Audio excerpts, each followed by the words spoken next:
আপনারা তো সব জায়গা থেকে ক্ষতিগ্রস্ত হচ্ছেন, নিজের যত্ন না নিয়েও ক্ষতিগ্রস্ত হচ্ছেন, তারপর ডাক্তার দেখায় ওষুধ খাইয়া বড় রোগী হইতেছেন, ভোট দিয়া নেতা বানাইয়া আপনি মানে আর এক জুলুমবাজ বানাইতে আছেন, তারপর সাদা ঠিক মতো দিতেছেন কিনা সেটা তাদের দেখার দায়িত্ব। বুঝতে পারছেন?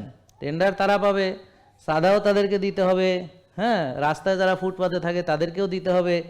ব্যাপারটা বুঝছেন তো? আপনি, এরা বলে আমি জনগণের চাকর, আমরা সরকারি কর্মকর্তা, আপনাদের সেবক, আপনি গেলে টেবিলে স্পিড মানি না দিলে আপনার কোনো কাজ হবে না। তা আপনি তো কোনো দিকে আপনি শান্তিতে নাই, আপনাদের কি লাভ বলেন? আপনারা কি লাভবান হচ্ছেন বলেন? আপনারা দেখি কোন দিক থেকে আপনারা লাভবান হচ্ছেন বলেন?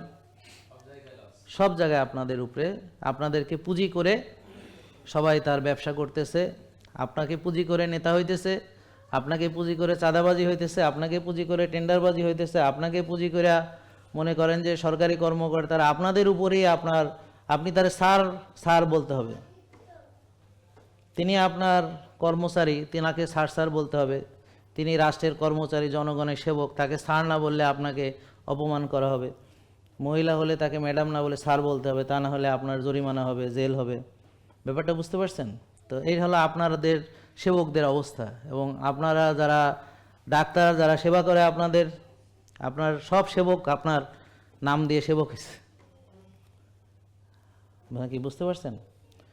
এখন আপনাদের এত কিছু চিন্তা করলে তো মাথা নষ্ট হবে। তা আসেন সহজভাবে চিন্তা করি যে আমি নিজের ভালো নিজে রাখবো, নিজের ভালো নিজে থাকবো, তাইলে অন্তত আমি বাঁচবো, এছাড়া উপায় নেই। জেকে লাইফস্টাইল, ওষুধ মুক্ত সুস্থ জীবন।